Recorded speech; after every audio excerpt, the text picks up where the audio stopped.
Have you ever felt invisible in a room full of people? Have you ever given your heart, your soul, your entire being to someone, only to be told you're simply not enough? This isn't just a story. This is a cautionary tale about what happens when a good woman is pushed too far. It's the story of Anna Vance, a woman erased from her own life by a husband who chased status and a family that craved pedigree. They cast her out into the cold, penniless, and broken. But they made one fatal mistake. They underestimated her.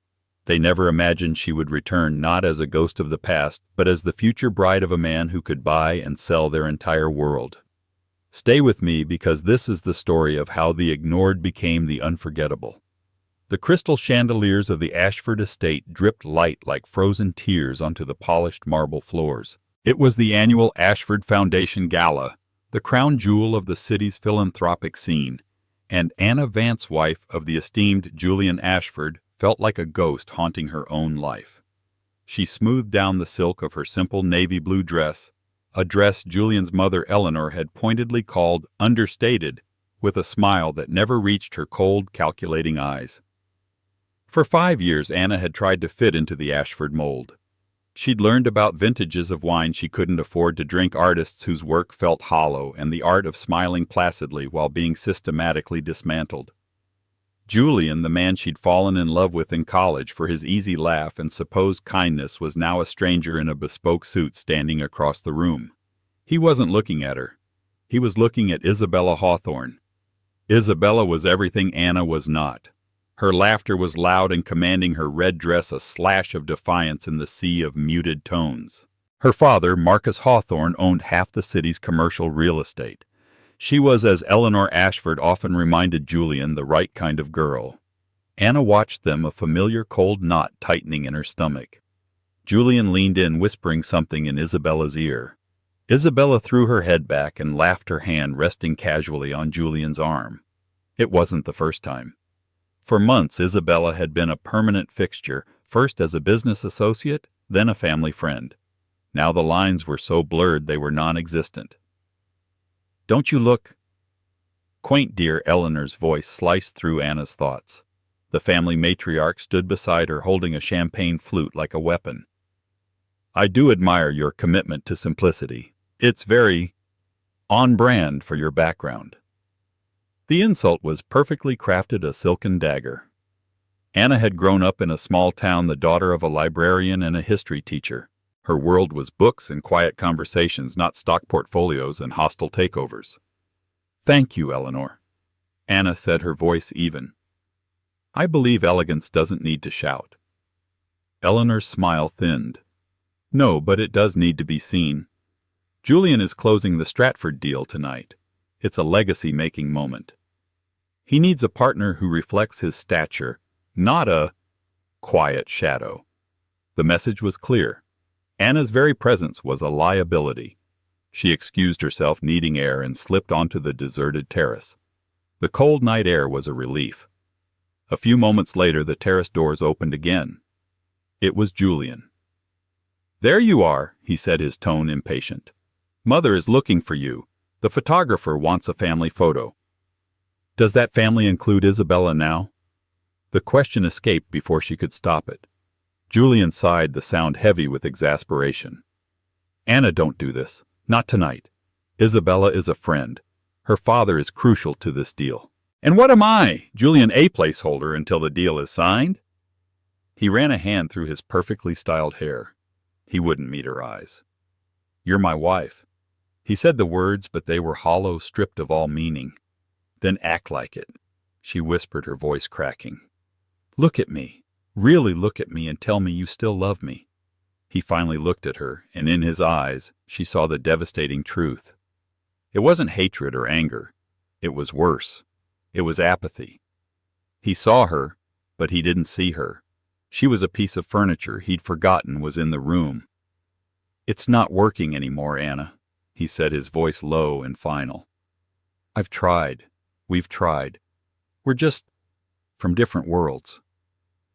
That was the line his mother had fed him for years. He was finally using it himself. The rest of the night was a blur. The fake smiles for the camera, the polite applause for Julian's speech, the way Isabella stood just a little too close to him on the stage. Anna felt like she was watching a movie of her life, and she was no longer the main character. 2 days later, the divorce papers arrived. They were delivered by a courier, cold and impersonal. Julian didn't even have the courage to face her. The terms were brutally efficient. She was to vacate the house within the week. The prenuptial agreement she'd signed without a second thought years ago was ironclad. She would receive a one-time payment of $50,000 a pittance, an insult designed to send her back to the obscurity from which she came. She was to take only her personal belongings. As she packed her life into 2 suitcases, she walked past the grand paintings and antique furniture. Her gaze fell on a small, dusty landscape painting in the guest room. It was a gift from her grandfather, an amateur artist, which she'd brought with her when she married. The Ashfords had deemed it worthless and banished it from the main living areas. It was hers. She took it off the wall.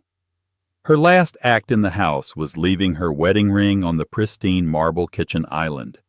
As she closed the heavy oak door behind her, the sound echoed with finality. She was no longer Mrs. Ashford. She was just Anna Vance, ignored, discarded, and utterly alone. The city skyline loomed indifferent to her pain. They thought they had erased her. They had no idea they had just set her free. The first few months were a study in gray. The $50,000 after finding a small damp apartment on the outskirts of the city and paying the deposits felt less like a severance and more like a countdown to destitution. The vibrant world of galas and charity events was replaced by the flickering fluorescent lights of the grocery store and the lonely hum of a second-hand laptop. Anna's only anchor was her best friend Chloe. Chloe, a sharp-witted journalist who had never trusted the Ashfords, opened her tiny apartment to Anna without a second thought. "They're vipers," Chloe said one night, pouring them both cheap red wine into coffee mugs. "They didn't just divorce you, they tried to delete you. Did you see the latest society pages? Julian and Isabella Hawthorne are the city's newest power couple. They even photoshopped you out of a picture from last year's gala."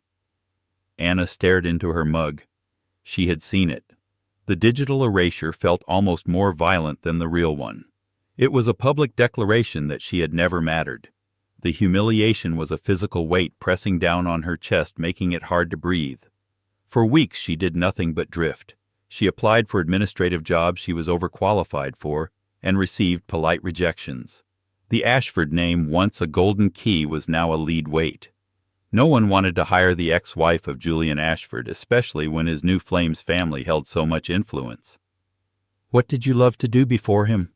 Chloe asked gently, trying to break through the fog of despair. Anna thought back. Before the pressure to be the perfect corporate wife, before the endless dinners and suffocating expectations, there was art. Design. She'd studied interior design in college, her final portfolio praised for its innovative use of space and light. She had a talent for seeing the potential in forgotten things, for bringing warmth and life to empty rooms. She'd given it up because Eleanor had called it a frivolous hobby. "I liked making spaces feel like homes." Anna said the words, feeling foreign in her mouth. The next day, Chloe dragged her to a local coffee shop, The Daily Grind, which was in desperate need of a makeover. The owner, a gruff but kind man named Sal, was complaining about losing customers to the new sleek chain that had opened down the street. "I'll do it for free," Anna heard herself say. "Just cover the cost of materials. Let me redesign this place." Sal looked at her, then at the peeling paint and mismatched furniture, and shrugged. "Kid, what have I got to lose?" For the next month, Anna poured every ounce of her pain and frustration into that coffee shop. She haunted flea markets and thrift stores, finding hidden gems, old chairs she could reupholster, vintage tables she could refinish. She painted the walls a warm, inviting teal, designed a new lighting scheme with soft, ambient fixtures, and built a cozy reading nook in a forgotten corner. She hung her grandfather's landscape painting behind the counter, its quiet beauty a silent act of defiance. She worked until her hands were raw and her body ached, but for the first time in years she felt alive. She wasn't Julian Ashford's wife, or Eleanor's disappointment. She was a creator, a builder. When she was done, the transformation was staggering. The daily grind was reborn. It was warm, eclectic, and full of character. Customers started pouring in, drawn by the inviting atmosphere. A blogger from a local design magazine wrote a glowing feature on the hidden gem with $1 million feel. The article didn't mention Anna by name, only referring to a gifted local designer. But it was enough. The feature was a tiny spark in the darkness. It led to a small commission to redesign a boutique, then another to stage a home for a real estate agent. She established a small one-woman firm, Vance Interiors, operating out of her tiny apartment. Each project was a brick in the foundation of her new life. She wasn't making a fortune, but she was paying her bills. She was surviving. One afternoon, while sourcing fabrics, she saw a headline on a magazine stand. It was a glossy photo of Julian and Isabella announcing their engagement. The ring was a monstrous diamond, a vulgar display of wealth. The article quoted Julian, with Isabella, "I've finally found a partner who understands my world, who complements my ambition." The words were a direct shot meant to wound, and they did. But as Anna looked at the photo, at Julian's tight, forced smile and Isabella's triumphant smirk, she felt something new alongside the pain. Pity. They were trapped in a gilded cage of their own, making a world built on transactions and appearances. Her world, though small and humble, was real. It was built with her own 2 hands. She turned away from the magazine rack and walked back to her workshop. The spark of her new life wasn't just about survival anymore. She realized she didn't want to just survive their memory. She wanted to thrive so brightly that their world would be nothing but a shadow in her own brilliant light. The art of disappearing was over. It was time to start the art of becoming. 3 years passed. 3 years of relentless work. Vance Interiors was no longer a one-woman operation run from a cramped apartment. Anna had cultivated a reputation for her unique style, a blend of classic elegance and warm modern livability. She specialized in soulful spaces, environments that reflected the character of their inhabitants, not just the latest trends. Her name was whispered in exclusive circles, a secret weapon for those who wanted taste, not just ostentation. She had moved into a chic loft in the Arts District, which doubled as her studio. She was successful, respected, and for the most part content. The Ashfords were a distant memory, a scar that had faded to a thin silver line. The call that changed everything came on a Tuesday morning. The voice on the other end was clipped professional and had an unmistakable French accent.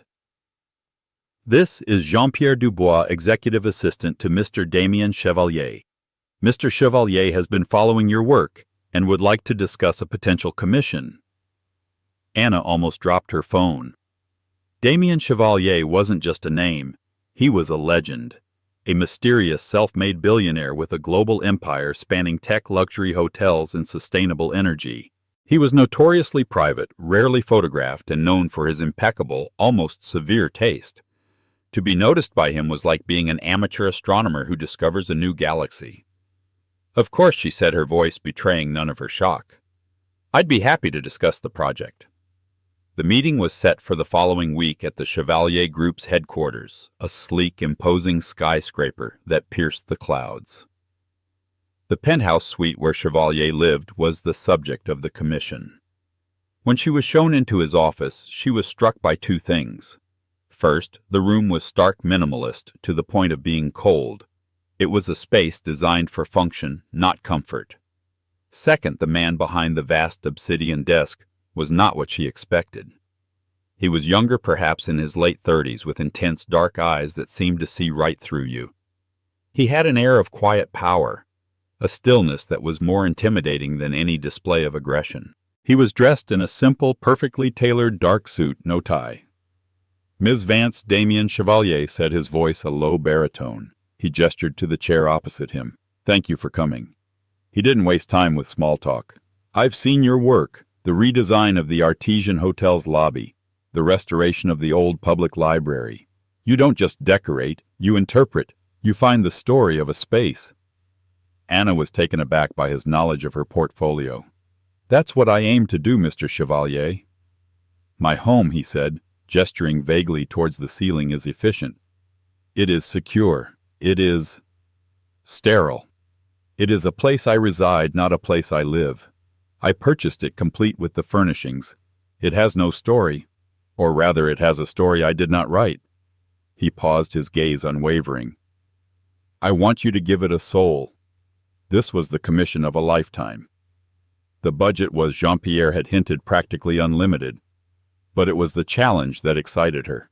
To create a home for a man who seemed to have everything but that. For the next few weeks, Anna immersed herself in the project. But to design a home for Damian Chevalier, she needed to understand him. Their professional meetings began to blur into something more personal. He was fiercely intelligent with a dry, unexpected wit. She learned he'd grown up with nothing, building his empire from scratch with a brilliant mind and an unshakable will. He too knew what it was like to be an outsider, to be underestimated.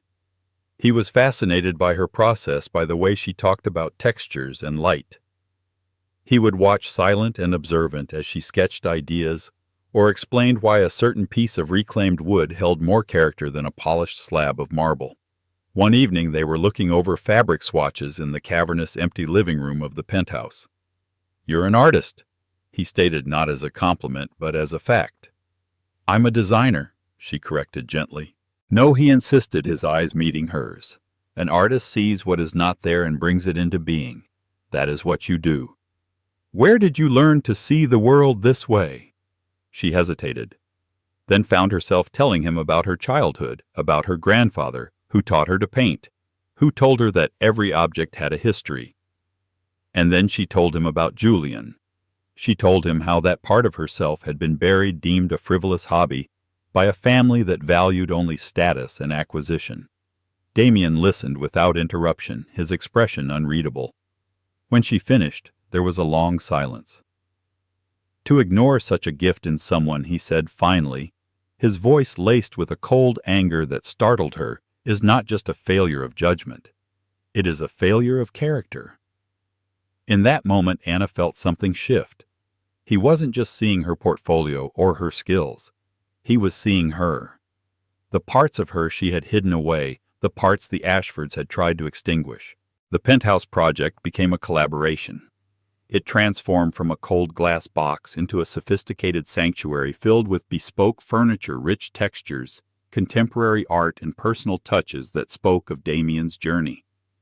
It was a space that was both luxurious and deeply personal. It had a soul. On the day she officially completed the project, Damian met her in the finished space. Sunlight streamed through the floor-to-ceiling windows, illuminating the warm wood and soft fabrics. "It's more than I could have imagined," he said, his gaze sweeping the room before settling on her. "Thank you, Anna." "It was a privilege, Damian," she said, a professional smile on her face. "My payment is being transferred to your account," he continued, walking closer.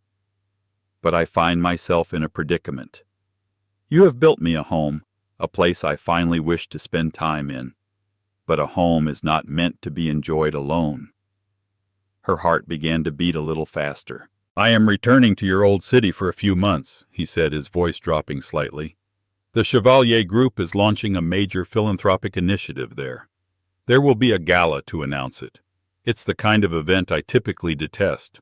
All posturing and false smiles." He paused, his dark eyes searching her face. "But I would find it far more tolerable if you would accompany me. As my guest." Anna's mind raced. Her old city. A gala. The world she had run from. The thought terrified her. But then she looked at Damian, at the quiet strength in his eyes, and the fear was replaced by something else. A thrill. A sense of poetic justice. "I'm not sure I'm ready to go back," she said honestly. "You were never the one who was unprepared, Anna," he said softly. "They were. Allow me to reintroduce you to them." He held out his hand. "Let them see the woman you've become." She looked at his outstretched hand, then back at his face. This wasn't just an invitation, it was a challenge. a chance to rewrite the ending to her own story. She placed her hand in his. "Okay, Damian, I'll go with you." The flight to her former home city on Damian's private jet was surreal. Below them, the familiar skyline grew closer, a constellation of lights that once represented her deepest humiliation. Now sitting across from Damian in the quiet, luxurious cabin, it felt different. It felt like a stage being set. During the flight, Damian wasn't just a client or a date, he was a strategist. "The Ashford family will be at this gala," he stated, looking up from a tablet displaying the event's guest list.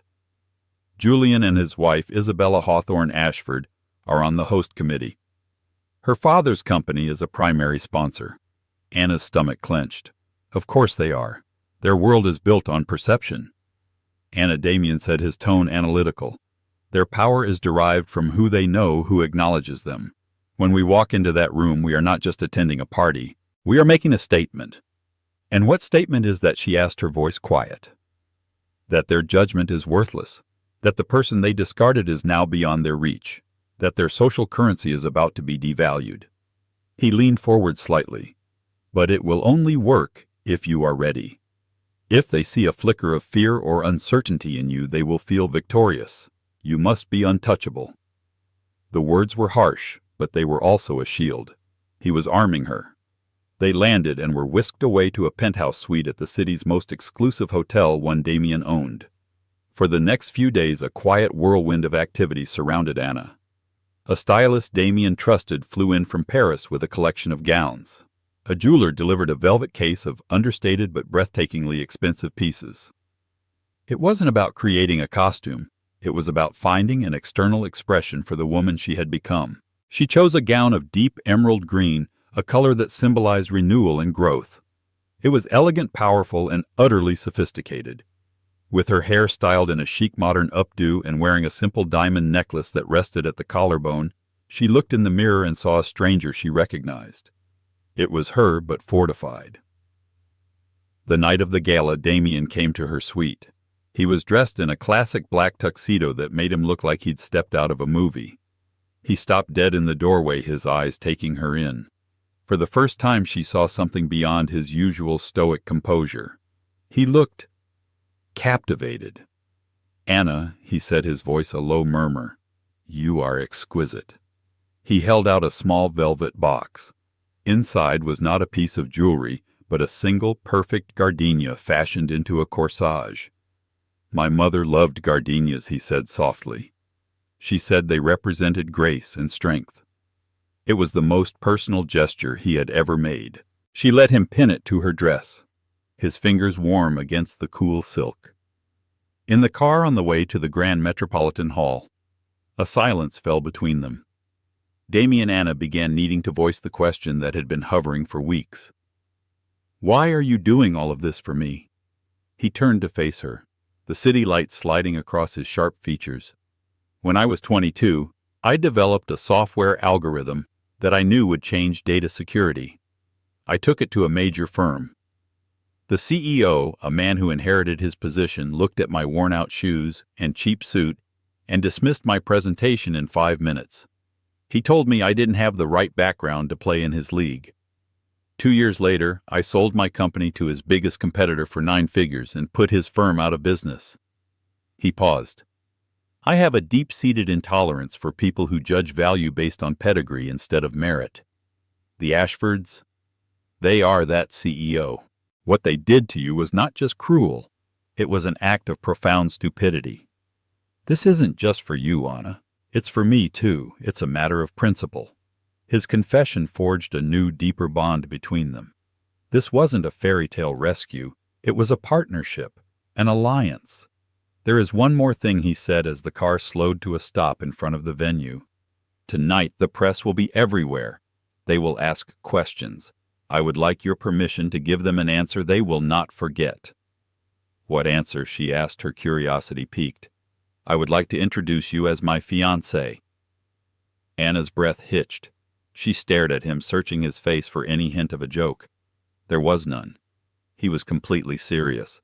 "Damian, that's not—" "I know," he said calmly. "It would be for now an arrangement. a strategic move to provide you with an unassailable position. No one questions a fiancé. No one dares to gossip about the future Mrs. Chevalier. It would be a shield of solid gold. Of course, he added a flicker of something unreadable in his eyes if over time the arrangement were to become something more real. I would not be opposed. The proposition hung in the air between them. It was audacious. It was insane. It was also brilliant.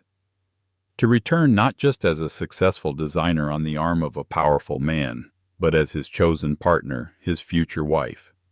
It was the ultimate checkmate. She thought of Eleanor's smug smile, of Julian's dismissive apathy, of Isabella's triumphant sneer. She thought of the cold, lonely nights and the struggle to rebuild. She looked at Damian, this formidable, brilliant man who saw her worth when no one else had. A man who was offering her not just his arm, but his name as a weapon and a shield. A strange, exhilarating sense of power surged through her. "The press will want to see a ring," she said, her voice steady. A slow smile spread across Damian's face. He reached into his jacket pocket and produced a black ring box. He opened it. Inside, nestled on black velvet, was the most magnificent ring she had ever seen. It was a flawless emerald-cut diamond flanked by 2 smaller sapphires. It was elegant, timeless, and powerful. It looked like it was made for her. "I am a man who comes prepared," he said. He slipped the ring onto her finger. It was a perfect fit. "So, Ms. Vance," Damian said, his eyes gleaming with anticipation. "Are you ready to make an entrance?" Anna took a deep breath, the weight of the ring on her finger a tangible reminder of the power she now wielded. "Yes," she said, her voice clear and strong. "I am." The doors to the Grand Metropolitan Hall swung open. The sound of a string quartet and the low hum of hundreds of conversations washed over them. Light from the dozen chandeliers glinted off champagne flutes and sparkling jewels. For a moment it was exactly as Anna remembered, a glittering predatory sea. But this time she wasn't drowning in it. She was walking on water. Their entrance did not go unnoticed. A ripple of silence spread from the doorway, a wave of whispers following in its wake. All eyes turned to the striking couple who had just arrived. First they saw Damian Chevalier, the almost mythical billionaire, making a rare public appearance. The sight of him alone was enough to cause a stir. But then they saw the woman on his arm. They saw her elegant emerald gown, the confident set of her shoulders, the serene smile on her face. Recognition dawned on their faces, followed by disbelief, then pure, unadulterated shock. It was Anna Vance, the discarded wife, the woman who had simply vanished. Anna kept her eyes fixed forward, her hand resting lightly on Damian's arm. She could feel the stares like physical touches. She could hear the gasps and the frantic, hushed questions. "Is that? My God, it's her. What is she doing with him?" They moved through the room, a bubble of stunned silence traveling with them. Damian nodded curtly at a few acquaintances, his expression unreadable, his presence a clear sign that Anna was under his protection. And then she saw them. The Ashfords. They were holding court near the grand staircase, Julian, Isabella, and Eleanor, a triumvirate of arrogance. Isabella was laughing her hand possessively on Julian's chest. Eleanor was surveying the room with the air of a queen surveying her subjects. Their laughter died as they saw the commotion near the entrance. Julian's eyes widened, his champagne glass freezing halfway to his lips. Isabella's smile vanished, replaced by a look of confused fury. But it was Eleanor's reaction that Anna would savor for the rest of her life. The matriarch's perfectly composed face slackened, her eyes narrowing into slits of pure venom and disbelief. She looked as if she had seen a ghost who had come back to haunt her dressed in couture. Damian steered Anna directly towards them. There was no avoiding this. It was a deliberate, calculated move, a confrontation on their home turf. As they approached, the small circle around the Ashfords fell silent, watching the impending collision with breathless anticipation. "Julian," Eleanor, Damian said, his voice calm and carrying. "A pleasure." His gaze was glacial. He completely ignored Isabella. Julian stared at Anna, speechless. He looked her up and down, taking in the gown, the confidence, the impossible reality of her presence. He looked like a man seeing a black-and-white photograph suddenly burst into vivid, brilliant color. Eleanor recovered first, her lips curling into a facsimile of a smile. "Anna." "What a surprise. We hadn't heard you were back in town." The unspoken addendum was, or that you were still relevant. "I'm here on business," Anna replied, her voice smooth as silk. She felt a strange sense of detachment, as if she were watching a scene from a play. "Business." Isabella scoffed, finally finding her voice.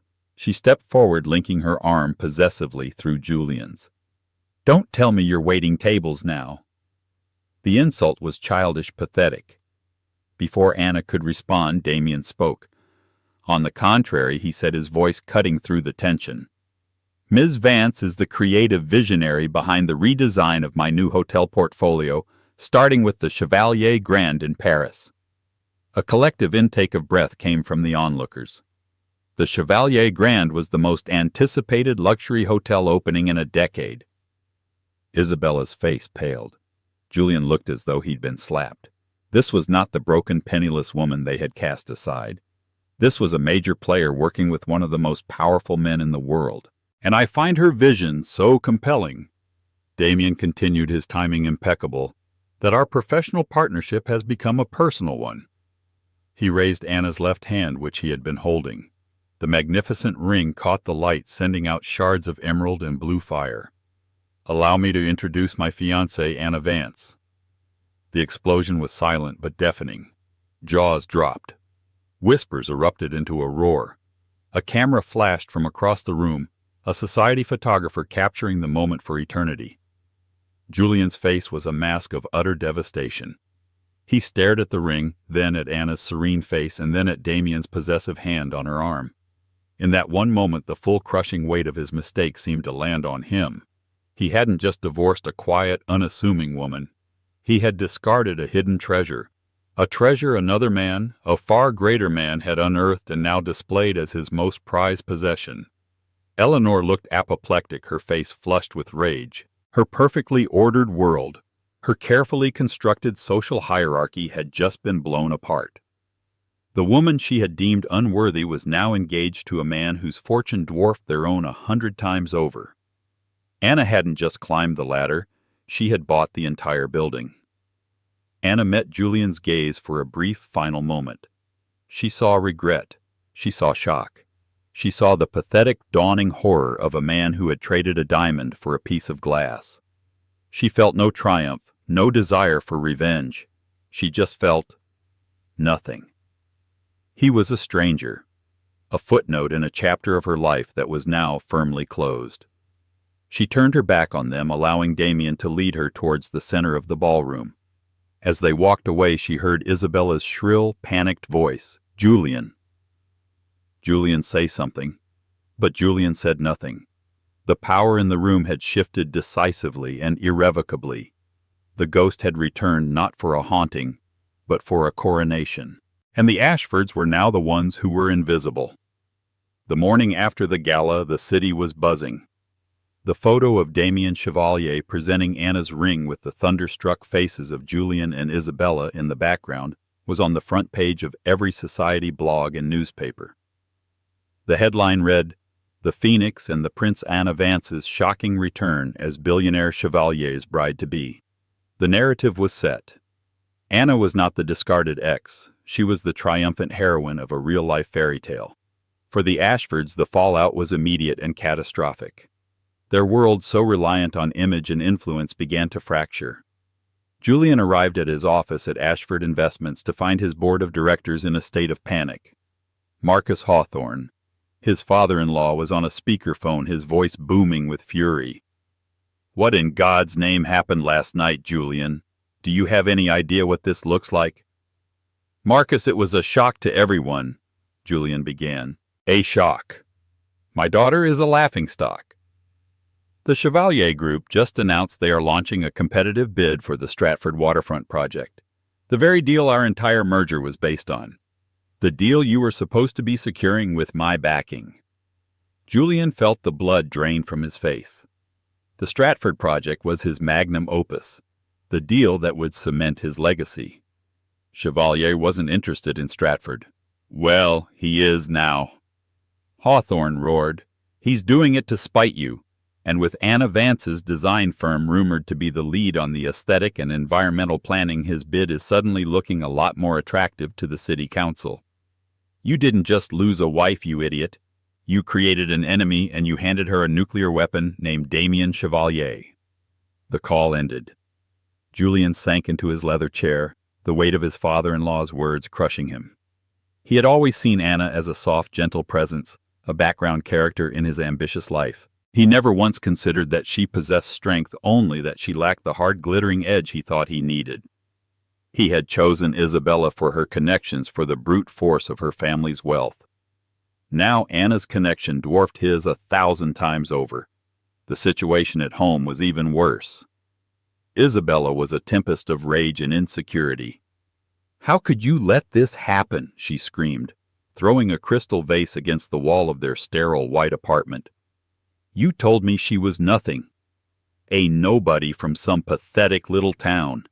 Now she's plastered everywhere with him I didn't know. Bella," Julian said, weary to his bones. "Don't you dare call me that," she shrieked. "Everyone is pitying me. Pitying me. They're all saying he upgraded and you downgraded." The word hung in the air, a poisoned dart that found its mark. It was the cruelest thing she could have said, because Julian knew in the deepest pit of his stomach that it was true. He looked around the apartment Isabella had decorated, all sharp angles, chrome, and cold marble. It was a showroom, not a home. He suddenly remembered the warmth Anna had brought to their old house, the small touches, the way she could make any room feel like a sanctuary.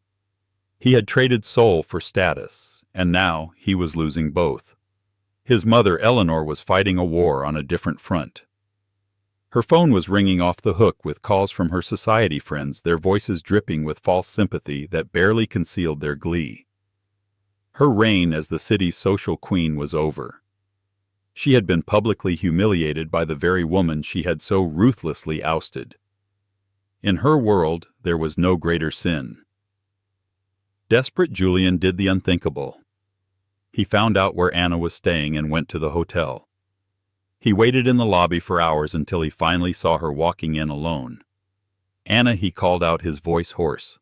She turned, her expression calm, impassive. She was no longer the woman who would have flinched at his tone. "Julian, what are you doing here? I need to talk to you, please." He looked pathetic, a shell of the confident man he once was. "What he's doing? Chevalier, he's trying to ruin me. The Stratford deal. My company. Is that what you think this is about?" she asked, her voice devoid of emotion. "A corporate takeover. What else could it be? This is revenge. You're using him to get back at me." Anna almost laughed. The sheer arrogance of it, the way he still saw himself as the center of her universe. "You give yourself too much credit, Julian," she said, her voice cutting. "My life does not revolve around you. It hasn't for a very long time. Damian is interested in the Stratford project because it's a good investment, and he believes my vision for a sustainable community-focused development is superior to your plan for another soulless block of luxury condos. I made a mistake, Anna." He stammered, his desperation palpable. "I was a fool. I was pressured by my mother, by everyone. Isabella, she's not you." "No, she's not," Anna agreed. "She is exactly who you chose. You chose ambition over love. You chose status over partnership. You chose a balance sheet over a soul. Those were your choices, Julian. Not mine." He reached out, trying to touch her arm. "We can fix this. I can leave her. We can—" Anna pulled her arm back as if his touch were toxic. For the first time, a flicker of genuine anger showed in her eyes. "There is no we," she said, her voice dropping to a dangerous whisper. You destroyed we when you handed me divorce papers like I was a business transaction you were liquidating. You want to know the real tragedy, Julian? I would have stood by you through anything, failure, struggle, anything. The one thing I couldn't tolerate was being invisible. And now, she gave him a slow, deliberate look up and down. Now it is your turn to feel what that is like. She turned and walked towards the elevators, not once looking back. Julian stood alone in the grand lobby, the Ashfords' empire cracking around him, finally understanding the true cost of what he had thrown away. He had not just lost a wife, he had lost the best part of himself. The Stratford waterfront was a place of ghosts and promises. The salty wind whipping in from the bay carried the scent of brine and damp earth. Skeletal frames of abandoned warehouses stood silhouetted against a pale, overcast sky, their broken windows like vacant eyes staring out at the restless gray water. It was a place of decay, but to Anna it was a canvas of immense potential. Here, where the city had turned its back, she envisioned parks, public art spaces, and beautiful, sustainable homes. It was a project about reclamation, about seeing the beauty in what had been forgotten, a theme that resonated in the very marrow of her bones. She was discussing foundation logistics with her lead architect when a long, gleaming black town car, incongruous against the backdrop of rust and rubble, pulled to a stop. It was a vehicle that belonged to a different world, a world of manicured lawns and silent, judgmental corridors. Anna knew who it was before the door even opened. Eleanor Ashford emerged, her slim figure wrapped in a cashmere coat that seemed to battle the aggressive wind. She looked older, the strain of the past few weeks having etched fine lines around her eyes and mouth, but her posture was still ramrod straight, a fortress of defiant pride. She picked her way through the uneven terrain as if walking on glass, her expression one of utter distaste. "Leave us," Anna said quietly to her team. They packed their schematics and retreated, casting curious glances over their shoulders. "I need a word with you," Eleanor said as she finally reached Anna. Her voice was thin and brittle, stripped of its usual condescending warmth. "You found me," Anna replied, her tone neutral. She did not feel anger or fear, only a profound sense of distance, as if observing a character from a book she had long since finished reading. "You have 5 minutes, Eleanor. This is a working site." The implied dismissal, the subtle shift in power dynamics, did not go unnoticed. A flicker of indignation crossed Eleanor's face before being suppressed. All of this has to stop," she began, her gesture encompassing the waterfront project, the press, the entire spectacular implosion of her family's reputation. "This vendetta of yours, it's unbecoming." "A vendetta." Anna's laugh was a short, sharp sound carried away by the wind. "You mistake consequence for intention, Eleanor. I have simply been living my life. The fact that my success happens to illuminate your family's failures is a circumstance of your own creation. Don't be naive." Eleanor snapped, her composure cracking. "You've made your point. You've had your little revenge, humiliated my son, and dragged our name through the mud. What more could you possibly want?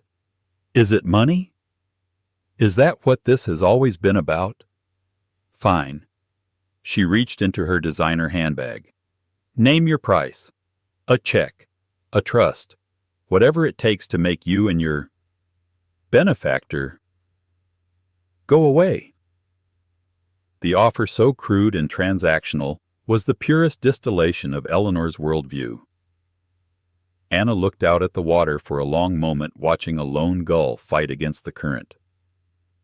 "You still don't see it, do you?" she said, turning back to face the older woman. "Even now, after everything. You believe the world operates on a ledger of debits and credits. You have a fundamental misunderstanding of what is truly valuable." "Oh, please," Eleanor sneered, her voice dripping with disdain. "Spare me the sentimental sermon. You're engaged to one of the wealthiest men on the planet. Don't pretend you're above the allure of money. You played the long game and hit the jackpot. I should almost be impressed. The difference between you and me, Eleanor, is that my relationship with Damian is not an asset on a balance sheet. I would be with him if he had nothing. You, on the other hand, wouldn't have let your son marry me if my last name had been Rockefeller. You don't value people. You value pedigree. You don't see individuals. You see acquisitions. And your greatest failing is that you are a terrible appraiser of worth. Anna's words were calm, precise, and they struck their target with devastating accuracy. She saw it in the tightening of Eleanor's jaw, the sudden pallor of her skin. You called me a nobody, Anna continued, her voice steady against the wind. A girl from a small town with no connections. You said I was holding Julian back. But was I? Or was I the only person in his life who saw him as a man, not a legacy? The person who would have supported his passions, not just his profit margins. You're the one who held him back, Eleanor. You hollowed out your own son and taught him to value the frame more than the painting. The catastrophe your family is facing now, you were its primary architect. As she spoke, Anna thought of the one physical object she had carried out of that cold, lonely mansion, her grandfather's small, dusty painting. It had been her one tangible link to a life before the Ashfords, a life of warmth and genuine affection. During her years of struggle, she'd taken it to an appraiser simply to ensure the one thing of sentimental value she owned. The old man had cleaned a small corner, looked through his loupe, and then slowly, reverently taken off his glasses. He'd informed her that her grandfather, a humble history teacher, had been a lifelong friend of the then unknown post-impressionist Robert Chenier. The painting was not a tribute by her grandfather. It was an original early Chenier, a gift from one friend to another. It was a masterpiece of quiet, unrecognized genius, and it was worth over $3 million. Anna reached into the leather portfolio she carried and pulled out a thick manila envelope. I believe this belongs to you, or rather, it's the final piece of our history. Eleanor looked at the envelope with suspicion, as if it might contain an explosive. Hesitantly, she took it. Inside, she found not a legal threat or a demand, but a sheaf of documents, a high-resolution photograph of the painting, the official notarized valuation from a world-renowned auction house, and a letter of authentication. At the very top was a deed of gift. That painting, Anna said, her voice soft but clear, hung in your guest room for 5 years. You once referred to it as that worthless little thing. It was surrounded by works you and your consultants had spent millions on, a collection you curated to broadcast your exquisite taste. Yet that worthless painting is now valued at more than what's left of Ashford Investments. Eleanor's face went completely white. She stared at the paper, her perfectly manicured hands trembling slightly. It wasn't just the staggering monetary value that shocked her. It was the sheer damning symbolism of it all. It was irrefutable proof of her own blindness. It hung in your home and you never saw it. Anna pressed on her voice, devoid of triumph, only a profound, final sadness. You saw a cheap frame and a no-name artist. You couldn't see the genius in the brushstrokes, the soul in the landscape. You looked right at it day after day and you saw nothing of value, just like you looked at me. With that, Anna's final message was delivered. She had not come back to destroy them. Their own shallow values had been the instrument of their ruin. The painting has been donated, Anna added, delivering the final quiet blow. The proceeds will establish a new arts foundation for underprivileged children, so that young people with talent, regardless of their background, will have a chance to be seen. She didn't need to say anything more. She had won, but it felt less like a victory and more like a closing statement. She left Eleanor Ashford standing alone on the windy, desolate waterfront, clutching a piece of paper that was the final receipt for her family's true bankruptcy, a bankruptcy of vision, of heart, and of soul. That evening, Anna stood with Damian on the balcony of the penthouse that was now their home. The sterile space she had first encountered was gone, replaced by a sanctuary filled with warmth, books, art they had chosen together, and the quiet hum of a shared life. She told him about the meeting with Eleanor. He listened, his arm wrapped securely around her, his presence a comforting, solid weight. She saw you as a liability. Damian said, his voice a low murmur against her hair. It's the fatal flaw of the arrogant. They cannot comprehend that their greatest assets are often the very things they overlook. He turned her to face him, his dark eyes filled with a love that was both fierce and tender. Our engagement, it started as a strategy. A shield of solid gold, she whispered, remembering his words in the car. Yes, he smiled.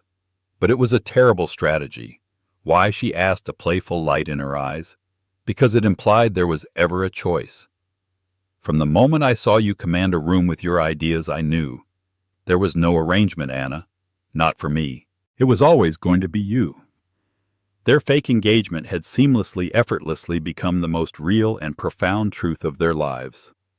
Their upcoming wedding would be the opposite of the Ashford Gala, a small private ceremony on the coast with only their closest friends. It would be a celebration not of a merger of fortunes, but of a meeting of souls. Anna leaned her head on his shoulder, looking out at the sprawling constellation of city lights below. The skyline no longer looked like an indifferent giant or a battlefield she had conquered. It looked like a map of her journey. She was not a trophy bride. She was not the product of a fairy tale. She was an architect of spaces, of businesses, and of her own incredible hard-won life. The woman who was once a ghost had finally inherited her own worth, and it was a fortune no one could ever take away. And so Anna's story isn't just about revenge. It's a powerful testament to the resilience of the human spirit. It's about finding your own worth when the world tells you that you have none. She didn't need a billionaire to save her. She saved herself first. Damian Chevalier wasn't her rescuer. He was the partner who arrived after she had already won her own war. Her victory wasn't just in returning to the top, but in redefining what the top meant for her. It wasn't about money or status, but about self-respect, passion, and the quiet, unshakable strength that comes from building a life on your own terms. If Anna's journey from being ignored to being unforgettable resonated with you, please show your support. Hit that like button, share this story with someone who needs to be reminded of their own strength, and subscribe for more stories of triumph and transformation. What was your favorite twist in her story? Let me know in the comments below. Thank you for listening.